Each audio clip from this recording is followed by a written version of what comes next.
Dan yang kedua mengenai energi. Energi saya kira juga simpel-simpel sebetulnya. Kita ini terlalu tergantung kepada BBM, listrik tergantung pada BBM. Padahal kalau bisa kita alihkan ke gas, bisa kita alihkan ke batu bara, ini langsung jatuh. Subsidi kita langsung kita dapat 70 triliun dari listrik kalau kita bisa mengefisienkan subsidi APBN kepada listrik. Tetapi tidak tahu kenapa tidak dilakukan. Bapak Ibu tahu kenapa tidak dilakukan? Karena ada kepentingan, hanya itu aja.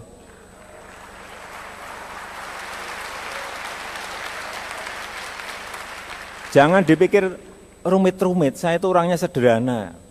Jangan dipikir karena manajemennya sulit, jangan dipikir karena infrastrukturnya sulit. Saya selalu sampaikan, kalau waktu saya jadi wali kota, waktu saya jadi gubernur, saya juga enggak mau berpikir yang rumit-rumit.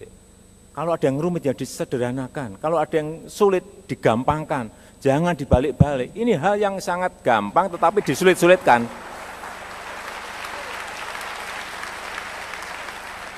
Karena tidak ada niat dan tidak ada kemauan. Ngerti ini, jurusnya udah ngerti semuanya, dah tahu. Orang pinter-pinter semuanya banyak, tahu, tapi ada kepentingan di sini. Hanya itu aja kuncinya.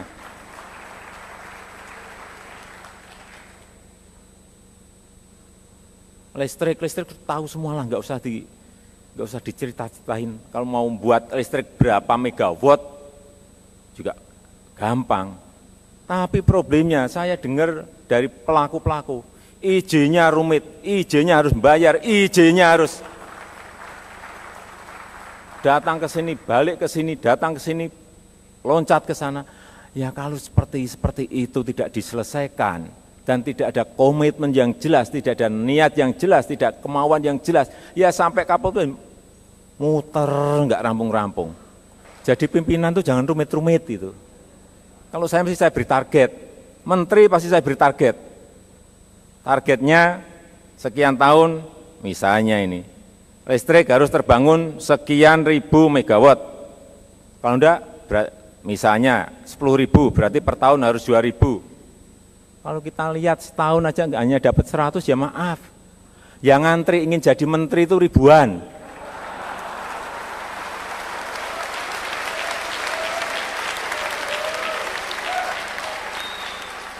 Menteri jelas nggak bisa, saya terbiasa kerja ekspor itu 3 hal, ekspor itu pegangannya. 1, competitive price. Yang kedua, quality. Yang ketiga, on time delivery, hanya itu aja.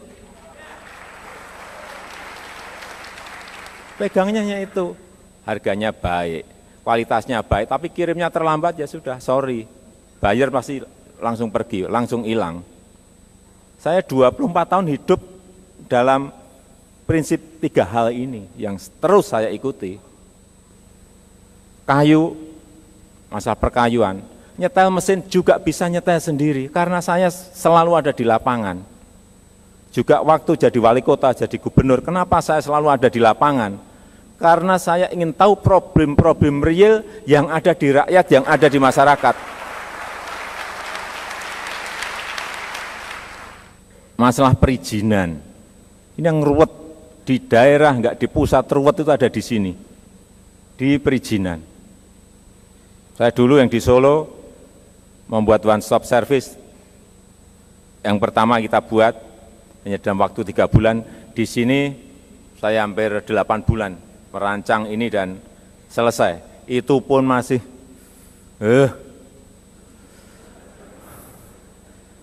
nggak gampang memang, nggak gampang. Selalu kita kontrol, kita awasi, kita cek. Belum juga bisa 100% sesuai yang saya harapkan. Tetapi paling tidak sudah ada perubahan.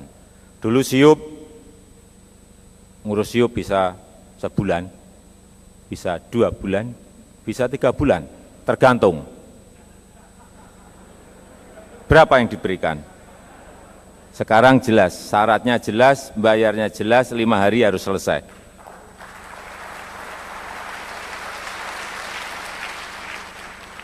IMP juga kita sudah punya IMP online.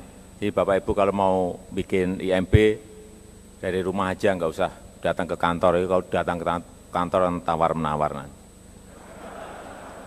Apa sih yang nggak bisa kita online kan gitu loh.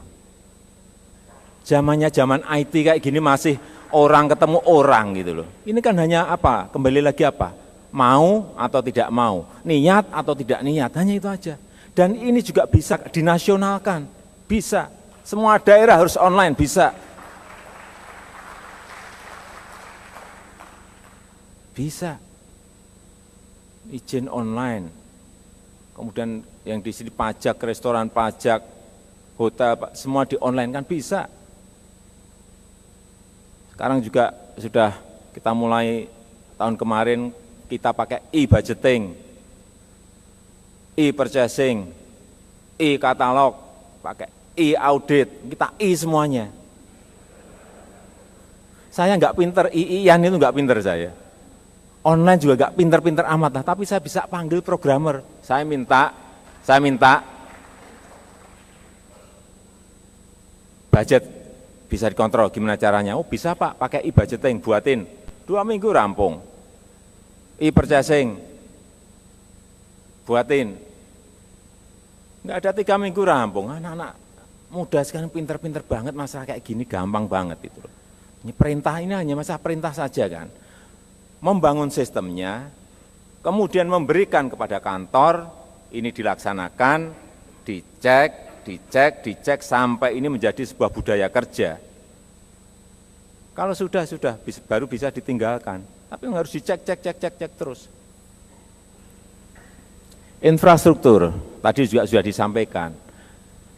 Ini yang saya lihat, saya berikan contoh harga produk semen. Di Jawa hanya 50.000 sampai 60.000. Saya lihat di Papua harganya bisa 1 juta sampai 1,5 juta. Bayangkan, di mana rasa keadilan kita?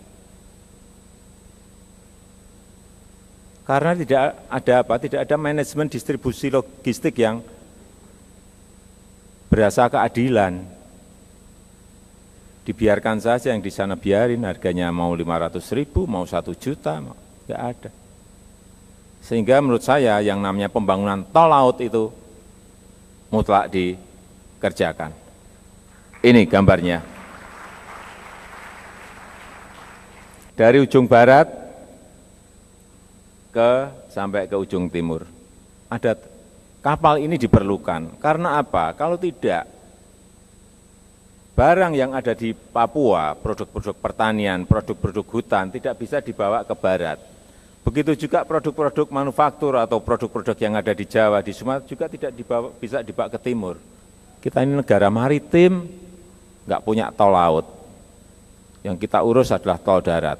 Yang di darat pun seharusnya adalah double track kereta api untuk juga mengefisienkan harga transportasi yang ada. Karena kos transportasi kita ini nggak di darat, nggak di laut, mahal semuanya. Sehingga double track di Sumatera, double track di Jawa, double track di Kalimantan, dan lain-lainnya itu sangat diperlukan. Dan saya sudah punya hitung-hitungan, juga bukan uang yang banyak. Kalau APBN mampu, silahkan kerjakan dengan APBN. Kalau APBN tidak mampu, investor banyak yang ngantri, banyak sekali. Asal kembali lagi perizinannya jangan dirumit-rumitkan. Kuncinya hanya di situ aja.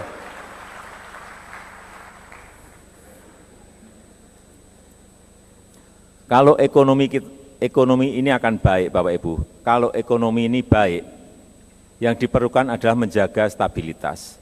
Saya meyakini kalau hal-hal yang sederhana tadi, hal-hal yang rumit-rumit tadi disederhanakan, hal-hal yang sebetulnya mudah itu lebih digampangkan. Saya kira untuk mencapai pertumbuhan ekonomi 7 juga bukan sesuatu yang sulit.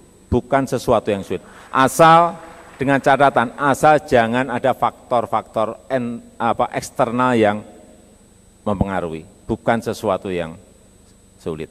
Tetapi kalau ekonomi sudah nantinya berada pada posisi yang baik, perlu yang namanya stabilitas keamanan.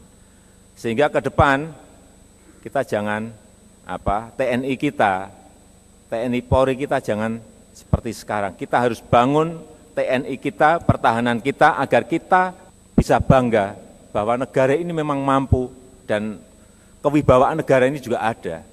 Dengan cara apa? Kalau yang lain-lain mungkin mau beli ini, mau beli ini, mau beli ini. Kalau saya cukup beli drone 3 dulu cukup. Ini pesawat tanpa awak yang dipasang di 3 wilayah itu. Dengan pesawat tanpa awak ini, dengan drone ini, komandonya bisa di Jakarta, komandonya bisa di Bandung, komandonya bisa di Makassar, atau di 3 wilayah itu, saya kira nggak ada masalah. Dan juga dengan drone ini bisa untuk hal-hal yang berkaitan dengan ekonomi, bisa untuk memantau illegal fishing, bisa dipakai untuk memantau illegal logging, bisa juga dipakai untuk memantau kebakaran kalau ada. Bukan hanya untuk pertahanan. Jadi ada drone di sana, masuk ke satelit, satelit masuk ke pusat komando, bisa ada sasaran apa, tinggal diperlukan apa, apakah pesawat tempur, apakah kapal perang di laut, ataukah darat, bisa dilakukan untuk urusan pertahanan, tapi juga bisa dipakai untuk urusan ekonomi, tadi yang saya sampaikan. Kemudian saya kira penting sekali juga kita ini menjaga inflasi. Inflasi ini sering kita tidak berikan porsi yang baik, padahal percuma pertumbuhan ekonomi baik tetapi inflasinya juga tinggi, nggak ada artinya. Dan inflasi itu apa sih sebetulnya?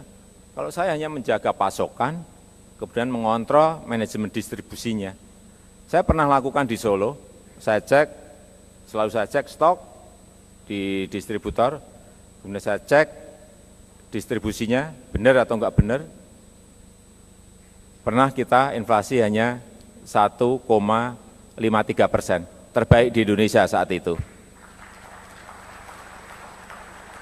Artinya ini juga pekerjaan lapangan. Kalau itu dilakukan, pertumbuhan kita misalnya 6% atau 7%, inflasinya hanya 1,5%, ya itu baru dapat kita. Kalau ini tinggi, ini tinggi, ini juga lebih tinggi, ya enggak ada artinya. Saya kira kita sepakat bahwa pertumbuhan ekonomi itu penting untuk menciptakan lapangan pekerjaan. Oleh sebab itu, yang namanya investasi harus dibuka seluas-luasnya, investor harus diberikan ruang yang seluas-luasnya, sehingga lapangan pekerjaan akan tercipta di mana-mana. Saya kira itu yang bisa saya sampaikan pada kesempatan yang baik ini. Terima kasih. Selamat malam. Wassalamualaikum warahmatullahi wabarakatuh. Ya, pemirsa tetaplah bersama kami. Acara pemaparan platform ekonomi Jokowi JK masih akan kembali sesaat lagi.